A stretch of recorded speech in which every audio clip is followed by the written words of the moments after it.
ఇక్కడ మనకు ఎల్లమ్మ విగ్రహం చెక్కుతున్నారు కుమారస్వామి గారు. ఎలా తయారు చేస్తున్నాడు, అది ఎన్ని ఇంచెస్ ఉంటుంది అని చెప్పేసి వారి మాటల్లో అడిగి తెలుసుకుందాం. హలో అండి, మీ పేరు? కుమారస్వామి. కుమారస్వామి. ఎక్కడ మీది? ఏ ఊరు? ఈ ఊరేనా? మాది మంతిన్ డివిజన్ ముత్తార మండలం అడవి శ్రీరాపురు. ఓకే. నా పేరు కుమారస్వామి, మేము యాదవ్స్. ఇక్కడ నా చిన్నతనంలో ఇక్కడికి వచ్చి పని నేర్చుకున్నాను ఈ విశ్వ బ్రాహ్మణుల దగ్గర. ఈ రామడుగు శిల్పాలకు ఇది మన తెలంగాణ రాష్ట్రంలో ఇది ఒక పుట్టినిల్లు. ఇది శిల్పకళకు. శిల్పకళ అంటేనే మన రామడుగున పుట్టింది అది. ఇక తరతరాల నుండి ఇక్కడ విశ్వ బ్రాహ్మణ్స్ ఉన్నారు కాబట్టి వీళ్ళ దగ్గరికి వచ్చి మేము పని నేర్చుకున్నాం. పని నేర్చుకొని ఇక వీళ్ళ దగ్గరనే ఉపాధి పొందుతున్నాం. ఓకే. అంటే మీరు ఫస్ట్ నుంచి మాత్రం ఇక్కడ వర్క్ చేస్తున్నారు? ఇక్కడనే వర్క్ చేస్తున్నాం. ఎంత ఉంటుంది? ఎంత ఇస్తారు మీకు సాలరీ? సాలరీ అంటే విగ్రహం సైజును బట్టి చేస్తాం. ఒక విగ్రహం చేస్తే ఇప్పుడు ఎల్లమ్మ తల్లి విగ్రహం ఉంది, ఇప్పుడు దీనికి ఎంత ఇస్తారు? ఎంత ఇస్తారు అంటే అంతే మాకు 20,000 వస్తాయి. ఒక్క విగ్రహానికి 20,000 వస్తాయి. ఓకే. ఇది చేయడానికి ఎన్ని రోజులు పడుతుంది? మాకు 15 days. 15 రోజులు.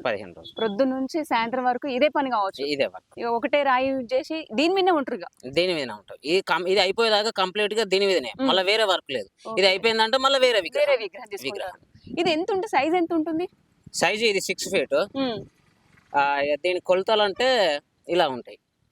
అంటే కొలతలు పెట్టుకుంటారా మీరు? కొలతతోటి ఉంటుంది, డ్రాయింగ్ తోటి ఉండదు విగ్రహం. 2.5 కిరీటం, 1 ముఖం, 1/3 మెడ, 1 ఛాతి, 1.5 నాభి, 1 మేద్రం, 2.5 పాదం, మళ్ళా 2.5 పాదం, 1, 2, 3 ఇటు పరహస్తం, మళ్ళా 1, 2, 3 అటు పరహస్తం. ఇట్లా ఈ విధంగా కొలతలు ఉంటాయి. అంటే ఇంత పెద్దగా ఇట్లా సైజు ఉండదు? లేదు. ఇండివిజువల్ గా కొలతలు ఉంటాయి. కొలతల ప్రకారమే విగ్రహం వస్తది. ఇప్పుడు దీన్ని ఏ రాయి అంటారు? ఇది కృష్ణశిల. ఈ విగ్రహం మొత్తం కంప్లీట్ అయినాక వీటిని జీవరేఖలు అంటారు. జీవరేఖలు వేసిందంటే విగ్రహం అయిపోయినట్టు. ఏవి జీవరేఖలు? ఇవి అంటే డిజైన్స్. ఈ డిజైన్స్ మొత్తం జీవరేఖలు అంటారు.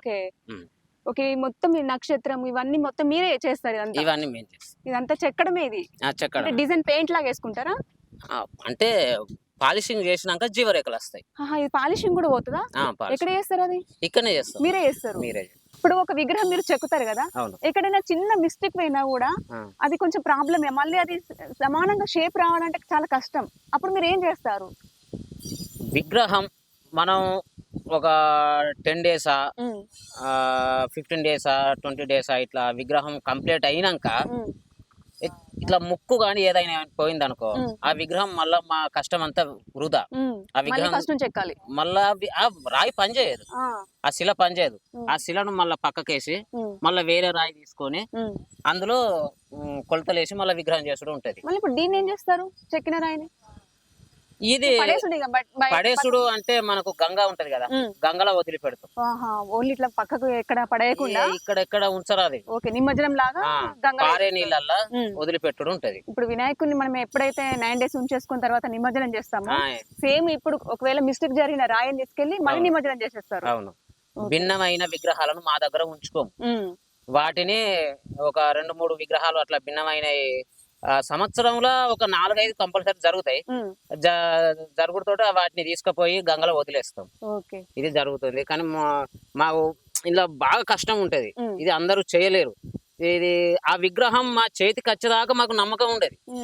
కంప్లీట్ అయినాక కూడా ఈ వేలో లేకపోతే ఆ ఖడ్గమో, ఆ పంచనాగో, ఈ అగ్నిజ్వాలో ఏదో ఒకటి జస్ట్ మిస్టేక్ అయిందనుకో, ఆ విగ్రహాన్ని మేము వదిలేసుడు ఉంటది. మా కష్టార్థం అంతా వేస్ట్ అయిపోద్ది.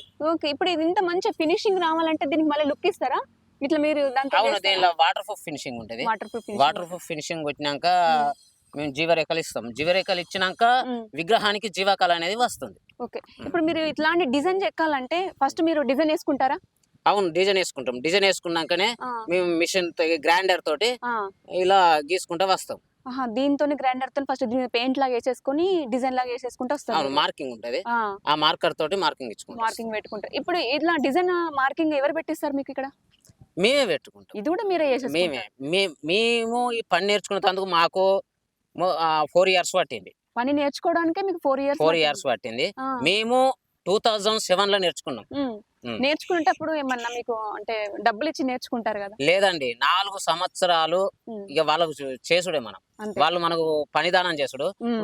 మనకు వచ్చిన పనిని వాళ్ళకు దానం చేసుడు. ఇప్పుడు వాళ్ళు మీకు పని దానం చేసిరు కాబట్టి మీరు ఇక్కడ ఉండి వర్క్ చేస్తున్నారు. అవునండి. మీరు మాకు రామడు శిల్పులే మాకు అన్నం పెట్టిరు, ఉమ్, అంతకుమించి మాకు వేరేం లేదు. ఉమ్, మేము పెద్దగా ఏం చదువుకోలేదు, ఉమ్. మేము ఈ శిల్పకళను మాత్రం పూర్తిగా చదివినాం. ఓకే. ఇప్పుడు మీ దగ్గర నేర్చుకునే వాళ్ళు ఉన్నారా? వస్తున్నారా ఎవరైనా? ఇప్పుడు ఈ పని నేర్చుకునేటోళ్ళు లేరండి. ఉమ్, ఈ పని అంటేనే దూరం పోతారు. ఆ, డస్ట్ ఆ. ఈ మరి ఇప్పుడు 4 రోజులు బెల్లం తినకపోతే ఉమ్, ఇక్కడ అన్నం కుచ్చుకపోయినట్టు అవుతుంది. మొత్తం దుమ్ము. ఎందుకు దుమ్ముకు డస్ట్ బెల్లం తినాలా? బెల్లం తింటే జారిపోతుంది అన్నట్టు. అవునా? ఎన్ని మాస్కులు పెట్టుకున్నా ఏం పెట్టుకున్నా అంత వేస్ట్ అండి. ఉమ్, నువ్వు 24 అవర్స్ దుమ్మే కదా, అవును, రాయి అవును, ఈ మొత్తం మన సిమెంట్ లాగా లేస్తుంది. అవును. చాలా మంది ఈ దుమ్ముల అనారోగ్యం పాలై కొందరు చనిపోయి ఉమ్, ఈ మిషన్ బ్లేడ్లకు కొందరు గురి అయ్యారు. ఉమ్, వాళ్ళు చూత మస్తు అవస్థలు పడ్డారు. ఉమ్, కొంతమంది ఈ పనద్ర బాబు అని వదిలేసి వేరే దేశాలకు కూడా పోయారు. ఉమ్. అలాంటి వాళ్ళు కూడా ఉన్నారు. ఇప్పుడు నేర్చుకోకపోతే రేపటి ముందు ముందు భవిష్యత్ ఎట్లా? అంటే ముందు ఇప్పుడు ఫర్ ఎగ్జాంపుల్ కి ముందు వాళ్ళకి ఎలా మనం అందిస్తాం? ఇప్పుడు మీరే ఉన్నారు, ఇంకెవరు నేర్చుకునే వాళ్ళు కూడా వస్తలేరు. రేపటి భవిష్యత్ ఎట్లా? భవిష్యత్తు అంటే ఇది కడుపులో ఉన్నోడు ఈ కలకస్తాడండి. ఉమ్, కావాలని నేర్చుకున్నాడు మాత్రం అది ఎవరికి రాదు. ఉమ్. ఇంట్రెస్ట్ ఉండాలి. ఇంట్రెస్ట్ ఉమ్, ఇది నేను నేర్చుకుంటా ఉమ్, అని పట్టుదలతో ఉన్నోనికే ఈ పని వస్తుంది. ఉమ్, కానీ అరే నేరురా నేరురా అంటే ఇది ఒక స్కూల్లో విద్యార్థి లెక్క టీచర్ కదా కొట్టుకుంటా చదివేలా చెప్తుందా, ఉమ్. అలా చెప్తే ఇది రాదు. ఒక చిన్న చూపు, ఏది ఉమ్. చిన్న లైట్ ఇందే కదా, ఎవరు నేర్చుకుంటారులే అని చెప్పేసి ఇప్పటి తరం వాళ్ళు లైట్ తీసుకుంటున్నారు అవును, కదా. ఎవరు నేర్చుకోవడానికి ముందడుగు వేస్తలేరు. ముందడుగేయరు. కానీ ఎందుకంటే ఇది కష్టంతో కూడుకున్న పని కాబట్టి. ఉమ్, ఇప్పుడు ఇవాళ రేపు ఈ పని ఎందుకు నేర్చుకుంటారండి? ఉమ్, మంచి ఏసీ రూమ్లలో కూర్చుండి ల్యాప్టాప్లతోటి వాళ్ళు సాఫ్ట్వేర్ జాబ్లు అవి చేస్తారు. ఉమ్, ఇది ఎర్రటి ఎండల ఇంత కష్టమైన పని ఎవరు చేస్తారు? అవును, దెబ్బలు తాకుతాయి, ఆ, మిషన్ కటింగ్ కాళ్ళకు దెబ్బలు తాకుతాయి, చేతులకు తాకుతాయి, ఉమ్. బ్లడ్ వెళ్తుంది. మీకు ఏమైనా గవర్నమెంట్ ఆర్థిక సహాయం అందిస్తుందా? గవర్నమెంట్ ఆర్థిక సహాయం అంటే ఇంతవరకు అయితే ఏం లేదు మాకు, ఉమ్. మా కష్టార్థత. రేపు ఏమన్నా అవుతుంది, ఇప్పుడు మీరు ఎలక్ట్రికల్ వస్తువులతో మీరు వర్క్ చేయాలి, ఉమ్, ఏమన్నా కాలుకి కానీ చేతులకు కానీ, ఇప్పుడు చెక్కేటప్పుడు కానీ ఒక రౌత్ వచ్చి కంట్లో పడడం కానీ, ఉమ్, దేనికైనా డ్యామేజ్ అయితే ఉమ్. అప్పుడు ఎట్లా? అంటే మీ ఓనర్ రెస్పాండ్ ఎలా ఉంటుంది? ఓనర్ రెస్పాండ్ అంటే ఏం లేదండి, దానికి ఇక మాకు అనుకోకుండా దెబ్బలు తాకుతూ ఉంటాయి, పోతూ ఉంటాయి, అవి మాకు అది కామనే. ఉమ్, ఇక అది లైట్ తీసుకుంటాం మేము. చిన్న చిన్న ఎందుకంటే ఇక మా జీవితమే ఇది కష్టమైన జీవితం. ఉమ్, ఎర్రటి ఎండల ఈ ఎర్రటి దుబ్బల ఉమ్, ఆ ఇటు ఈ రాళ్ళల్లా ఉమ్, ఇక ఇది మాకు అలవాటు అయిపోయింది. అంతే. అంటే ఏమైనా మా జీవితం, ఉమ్, మా జీవితం వ్యవసాయం చేతిలో ఉన్న నంది జీవితం, ఉమ్, శిల్పి జీవితం వ్యవసాయం రైతు చేతులు ఉన్న నంది జీవితం, ఇవి రెండు ఒకటేనండి. ఉమ్. ఆ. చాలా గొప్ప కళ ఇది. ఇంత అందంగా చక్కగా అసలు శిల్పాలు తయారు చేయడం అనేది చాలా ఎంతో నేర్పుతో కృషితో కదా చేయడం అనేది గొప్ప కళ ఇది మీది. ఉమ్. ఇంత కష్టపడుతున్నారు ఈ విగ్రహం చేయాలంటే, మీరు చాలా కష్టపడతారు పొద్దున్న నుంచి రాత్రి వరకు ఎర్రటెండలో నిల్చొని ఈ విగ్రహాన్ని తయారు చేయాలంటే ఎంత పట్టుదల కూడా ఉండాలి. ఇప్పుడు దీన్ని మనకి చూసుకుంటున్నట్టు దీన్ని ఏమంటారు? దాన్ని పంచనాగు అంటారు. ఉమ్, ఆ ఇది పంచనాగు. ఓకే. ఇది జ్వాల, అగ్ని జ్వాల. అగ్ని జ్వాల. ఈ అగ్ని జ్వాలతోటి అమ్మవారు ఉమ్, రగరగరగరగ రగిలిపోతుంది. ఉమ్, అవును, ఓకే. అగ్ని ప్రతి విగ్రహానికి అగ్ని జ్వాల అనేది ఉండాలి. ఓకే. అగ్ని జ్వాల ఉన్నోళ్ళే ఉమ్, అగ్ని జ్వాల ఉన్న విగ్రహం మొత్తం రగిలిపోయినట్టుగా గంభీరంగా ఉంటది. ఓకే. ఇప్పుడు మీరు చెక్కుతున్నారు కదా, దీన్ని ఎవరిచ్చారు ఆర్డర్? ఇది ఆదిలాబాద్ కోసం, ఆదిలాబాద్ వాళ్ళు ఆర్డర్ ఇచ్చేసి వెళ్ళారు గౌడ్స్ ఇది. గౌడ్స్. ఇప్పుడు అయిపోయిన తర్వాత మీరు వాళ్ళకి ఇన్ఫార్మ్ చేస్తే వాళ్ళు వచ్చి తీసుకుని వాళ్ళు వెళ్తారు. వచ్చి తీసుకెళ్తారు. ఓకే.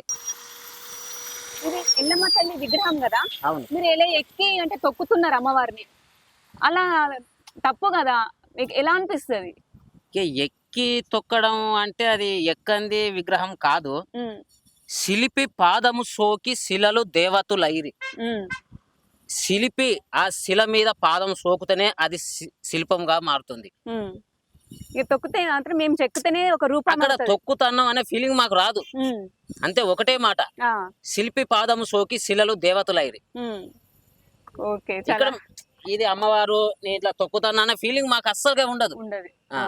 ఓకే. ఇప్పుడు అమ్మవారు మీరు ఒక కొడుకుగా భావించుకొని మీరు చేస్తున్నారు. అమ్మవారు అవును. ఎత్తుకున్న నా అబ్బాయి ఏ అమ్మవారు ఒడిలో మేము ఒక ఆమె ఆమె బిడ్డలం అన్న బిడ్డలం పసిబిడ్డలం. పసిబిడ్డలం. అమ్మవారు కూడా అలాగే అనుకుంటది. అవునండి. ఓకే. ఇప్పుడు అమ్మవారి విగ్రహాలు చేయడం వల్ల మీకు ఎలా అనిపిస్తుంది? ఈ విగ్రహాల పని నాకు రావడం అనేది నా అదృష్టంగా నా జీవితం ధన్యమైపోయిందని నేను అనుకుంటున్నాను. ఇంకా చాలా మంది యువత కూడా ఈ పని నేర్చుకోవాలి, మన శిల్పకళను ముందుకు తీసుకుపోవాలని నేను కోరుకుంటున్నాను. ఓకే అండి, థ్యాంక్ యూ. ఓకే.